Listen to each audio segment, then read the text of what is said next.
Welcome back, everyone, to another Pokemon Sun and Moon Wi-Fi battle. Randy here, of course, ready to post-commentate this really good battle I had against KidOfDeath on stream. Of course, all my battles come from stream, unless I say otherwise. Usually, the other ones would come from Discord, or Twitter maybe. So here we go. About KidOfDeath, really good battler. He's like a new person on stream. One time, by the time I'm recording this, he's only been in a couple of streams. But anyway, he's in a pretty standard team. He's got double Tapu Koko on top of Fini. He's got Necrozma, which I haven't seen too much in a while. It looks more like a pre-bank team, actually, I believe. Yeah, it looks like a pre-bank team. Because, everything on the team was pre-bank. Garchomp, which is potentially to a Scarf. Necrozma, which is probably Stealth Rocks, or Garchomp Stealth Rocks, but Stealth Rock Chomp isn't really there anymore. By the way, I'm going to have a timestamp for when the battle actually begins, if you guys wanted to skip to the battle. So, that'll be available from now on in future videos. Tapu Fini, Defogger probably, and then Megazard, which is probably why, because nobody uses X anymore. Just nobody does, because of Tapu Fini and all the Tapus running around. So mainly Tapu Fini, and then of course you have Ferrothorn, which could be Stealth Rock as well. So that's kind of interesting. I have to find out later on what that's going to be. So I have a pretty fun team. It's built around Barbarical. Just the team I built because Aaron Barden wanted me to use it. He's very active on the channel, but yeah. So Barbarical isn't really gonna. I mean, it could sweep definitely because it does have the Rocky MZ, so I can definitely set up a Shell Smash. Hopefully, maybe on the Necrozma and Tapu Fini, and then try to sweep because it can outspeed everything. It can one-shot Coco. Can't one-shot Chomp though, so I gotta injure Chomp a little bit. The Necrozma, I can use that maybe the Continental Crush on it or the Tapu Fini, depending on which one I need to. Probably Tapu Fini, depending on because it's bulkier. Zard, of course, I have Stone Edge for that, or Razor Shell if it's Sun's not up, and then of course I have Cross Chop for the Ferrothorn. So it has a chance to do some work in this match, and then I have a bunch of fun mons as well. Shaman, you don't really see ever. Just a grass type that can deal with Tapu Finis and bulky waters that are really annoying. Bulky ground as well. Mantine, which is my Defogger, which I'm not really a big fan of anymore, really, the present day. Scarf Kyurem, which I did not expect to be good, but it's pretty good. It's a pretty good mon. I know it's pretty standard, but it's a really good mon. Defensive Uxie, which is actually really fun. It's actually really fun to use because it's running Stealth Rocks, Thunder Wave, Psychic U-Turn. So it's a really good check to make a Metagross because the Rocky Helmet, I take on pretty much. I can Thunder Wave it and just completely nerf it. So it's a pretty good Pokemon. It's really fun. It looks really fun to use. The team's fresh. I like that. So and then Megazard Y, of course, the Roost, just to cap it off. So definitely important that Kyurem and Megazard stay alive because Kyurem sort of checks that Tapu Koko, as well as Garchomp. The Garchomp can't O-Comb you with Dragon Claw. So anyway, hope you all enjoyed the video, and let's get right into it. So I'm challenged by Pokemon trainer KidOfDeath. That's how it always goes. I'm always challenged by these people. So I'm gonna lead with Shaman here, as he actually decides to lead off with the Tapu Koko, the obvious lead, and of course I was caught off guard by that. So he is gonna get up Electric Surge. Not a big surprise there. I really don't have a switch into this thing, so I wanted to scout to see if he was like Choice Lock or something. So I stay in, take the U-turn. He definitely has attack IVs in there still, so he goes into Zard on my Seed Flare. I only have HP Fire, Earth Power, and Seed Flare, so it's not like I had a good move to hit him with. But Seed Flare still does a good chunk of damage despite it being 4 times super effective. The Shaman's raw power. So here I make a double. I switch out to my Mantine because Mantine can take it on, but he does double out on top of Koko. So in the beginning of this battle, I already know, okay, this guy's making plays, so I definitely got to play a little bit more aggressively in order to win this game. So I'm going to switch out here back to my Kyurem because I know he's not going to Dazzling Gleam. He's probably going to click Thunderbolt or U-turn, so I knew I can just go into Kyurem safely, as he actually does decide to go for the Volt Switch. And under Terrain, even with Terrain, it doesn't do too much damage to me. Even with notes, I resist it, but Kyurem is very bulky. So he goes into Necrozma here in an attempt to get at Stealth Rocks. So here I just glow right for the Ice Beam just to get some damage off. I know he's probably defensive, not specially defensive. And I only have 4 EVs in special attack, so it does a really good amount of damage for that. And then of course I get a Freeze, which really sucks. He was kind of mad about it, but honestly, it really didn't matter too much because I can it's 3-hit KO anyway, so I Ice Beam again, and he can't get up rocks, which is unfortunate. So I mean, the only thing the difference would have been is I would have taken 25% with Mantine, and then I would have just defogged him, or you could probably. I mean, we don't know how it would have played out, but like, it definitely wasn't game changing. I would say, like, it sucked. Yes, I understand it sucked, but it was bad. I understand. So, so he's frozen again. He's actually gonna save it now. Luckily, I make a play into my Uxie. But unfortunately, he's switching to Tapu Fini, which I really didn't understand. But I mean, I was like the Ice Beam, so I understand that play now. But here I go for U-turn. No point in getting up rocks because he's on the field. He can just defog away. So I go for U-turn. into my Charles, the Mega Charizard Y, because I know he probably doesn't have a water move, and he'll probably end up going for taunt anyway. So here I can just Mega Evolve and go right for the Solar Beam. He doesn't really have a good, because he can go into his Ferrothorn, but of course I can just threaten him out with a Flamethrower, which he really doesn't want anything switching into. So I figured this is a no risk play. So as he is gonna sack off the Necrozma. So like I said, it wasn't really a huge deal, but it definitely did suck. I understand, because you can't have a Stealth Rocker. But not like it did much in this game anyway. It got blown back by Zard, got killed by Kirim, Shaman destroyed it, and then Barbarical can set up on it. So if anything, it helped him more out than me, because this actually took away the one of the few mons that Barbarical can actually set up on, which really sucked for me. But I mean, getting it out of the way was always nice. So here you guys back on the top of Coco. Of course, he can threaten me out with a Volt Switch. He doesn't even have to go for the Thunderbolt, because Volt Switch obviously will probably kill me with this terrain up, even though Charles has a nice special defense stat. So I go into Barbarical. It wasn't doing anything in this game, and the only mon I can set up on is gone. So I'm just hacking Barbarical, unfortunately. So he doesn't do anything in this match. You know, worthless mons I bring to OU. So here he Volt Switches into his Charizard of his own, which is not Mega Evolved yet. So here I went into Mantine, because I knew I can probably take it on. Even though Sun's up, I can probably just Scald to get a bit damage off. So here I predicted him to go into Ferrothorn, so actually I tried to play a little bit more aggressive here and double out into my own Charizard. It was a risk. It wasn't really a risky play, because I take on his own Zard, because I tank Solar Beam. Fire Blast I probably don't take very well, so I mean, it wasn't really a risky play. He wasn't going to go for Fire Blast anyway. So here I go for Flamethrower. He brings in Garchomp. Garchomp isn't going to appreciate a Flamethrower in the sun, and it's going to do well over 45% to that Garchomp, which is really a nice damage for me.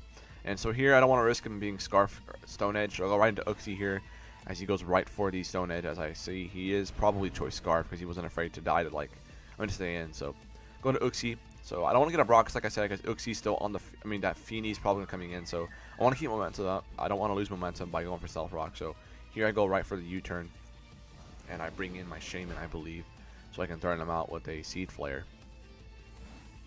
And I do bring in Shaman, yes, of course. So it doesn't really have a switch in. He's got Zard, but like I said, he wouldn't appreciate taking another Seed Flare. So I definitely should have doubled out here. Definitely should have doubled out into my maybe Kirim or something. But I just didn't make the play. He actually goes Ferrothorn, actually. So I do go for Seed Flare again, as he goes Ferrothorn. And I miss, which is unfortunate. So go for HP Fire, but he makes a nice pivot play into his Tapu Koko. If I had double click Seed Flare, it would have been nice, but because Seed Flare would have just completely destroyed this damn Tapu Koko, and it would have been a lot easier for Zard to do work. But switches out. HP Fire still does a good amount of damage, despite it being non-stat base 60, which is really powerful. Telling me that Seed Flare would have just completely just do the thing to the other dimension. So goes for U-turn. Really just sacking off Shaman at this point, because I don't really need it. Zard Y is doing most of the work I needed to anyway. So go for Radiant Power Fire again, in case he went back into Ferrothorn, but not that it really mattered. So just a second Shaman off here. So here I'm hoping I can lose the speed tie. That way I can Seed Flare on his Roost to do more damage, because not only will it be only 2 times resistant, I can do damage. So you just go for Roost. So go for the no, I go for the Earth Power. Go for Earth Power here. Hoping I lose the speed tie. Yes, I go for Earth Power, predicting on the Roost. So I go for Earth Power. It does hit him. Does a very large chunk to Charizard, which is fantastic for me, because not only is it low, but Shaman goes down with a good play. So I was really fortunate to actually lose that speed tie there, which was cool. So here I go back into my own Charizard, because I know I could take it on. I go for Flamethrower. I win this speed tie, assuming he's max speed, but we know that already because Shaman lost the speed tie. So I'm able to kill his Zard, which was a huge threat to my team, which is very nice. So now I bring the Tapu Koko, and now I just want to start sacking. So here I'm going to go ahead and sack my Mantine, because I really don't need it at this point. Actually, I go Uxie, predicting him to go for U-turn, but he would always Volt Switch anyway. So Volt Switch and U-turn is always interesting on Tapu Koko. I'm not sure why people run it that way. I prefer Dazzling Gleam, but I can understand why they do it though. Tapu Fini comes back out. Uxie, of course, has not been able to get up rocks because of this damn Tapu Fini. So Moonblast is going to come. I'm just going to sack this off. So I'm just going to go for the Psychic. Should get some damage off.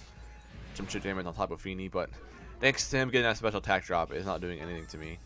Not doing anything to him. So, and after leftovers, it's already halfway back to full from that damage he lost. So go for U-turn, but I think it's a speed tie actually, because he hit me the first time. So kind of interesting how it was a speed tie this whole time. I only lost it like once. So go into Mantine. Don't really need it anymore. It's just not necessary. I mean, it could be a check to Garchomp potentially. So I do want to keep it somewhat healthy, because if he locks himself in like Choice Scarf, Dragon Claw, or Earthquake, or even Stone Edge, because I am defensive, I could tank one Stone Edge from this range. So keeping this around could be pivotal. So I'm just gonna stay in and try to just scald him just to get some damage off. Like I said, I didn't really need this, but at the same time, my thought process during the match was to injure this to get it in range of Solar Beam with Zard Y, because I know if I knock this out, Zard Y could just have some fun, despite him having a Choice Scarf Garchomp. So just staying in here. I don't really need this round, like I said, but now I'm gonna switch. I'm gonna stay in for a little bit longer. I am a little bit afraid he might go into Ferrothorn because I don't want him to get up Hazard. So I'm staying in to Scald just a little bit more. But I believe after this play, after this turn, I am gonna switch out to my Zard, predicting Ferrothorn, because like I said, I cannot let him get Hazards up. I can't let him get momentum.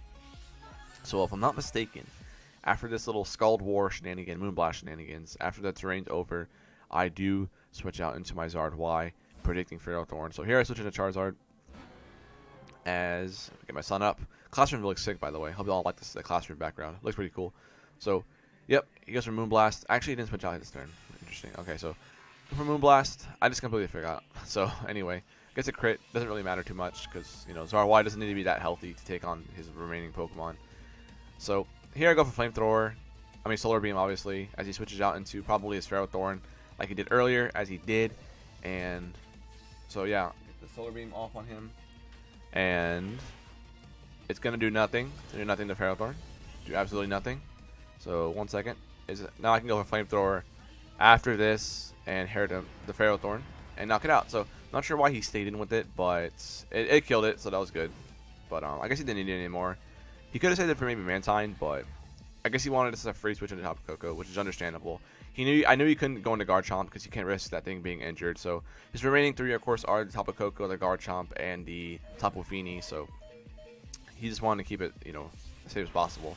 So goes for T-Bolt. I just sack off Oxy. Don't need it anymore. Rocks aren't going to go up with that damn Tapu Fini up anyway. So go into my Kill him to Kyurem, Choice Scarf Kyurem. So right here, I really wanted to click Fusion Bolt. I really wanted to do it. It would do a lot to Tapu Koko. And I just couldn't risk Garchomp, so he just go to Tapu Fini and I click Earth Power. If I had clicked Fusion Bolt, it would have clean knocked out this Tapu Fini. Well, it wouldn't knock him out because it's a Misty Surge, but it would have been an easy 2-shot. So I didn't make a misplay there. Earth Power did very little because, like I said, this thing only has 4 EVs and special attack. The rest are all into attack. 252 for the Dragon Claw and the Fusion Bolt. So that's the reasoning behind that. So go ahead to switch out here into my Charles again, having to risk the Moonblast hits and then the of course the special attack drops. But I have to keep Kyurem alive to take on Tapu Koko. So he Moonblasts, does a little bit of damage to me. That's fine. But unfortunately he gets a special attack drop, which sucks because now he could potentially stall out my Solar Beams and just stay in here and stuff like that. So that sucks. But so I'm forced to go Solar Beam. I have to break this thing down for potentially to get it in range of Kyurem. Because Kyurem can potentially go Ice Beam sweeps, maybe Earth Power, but so as you can see, Solar Beam doesn't even do much there, despite, you know, special attack drop. So goes for it again. Again, I resist the hit, so not a big deal. So I mean, at this point, I'm just trying to whittle it down so I can win with Kyurem. My remaining two are Kyurem and the Mantine. So here I go for Roost just to heal up. That way I can maybe take on a Garchomp that's locked himself in the Dragon Claw, maybe. So goes for Moonblast again, and like I said, trying to whittle it down. Goes for Moonblast. No special attack drop, which is good because I need to get this thing down as soon as possible. Tapu Fini is very annoying. Very annoying. Definitely should have saved Shaman. But Tapu Koko was really threatening throughout the game, so I had to sack off Mons. That's why I sacked Barbaracle so early in the game. So go for another Solar Beam. Does, you know, around the same amount of damage because, you know, that's how much it did. Goes for Moonblast again. A little bit of a stally part here, but again, it's what happened in the battle. Gets another special attack drop, which sucks, but I mean, he's already in range of another Solar Beam.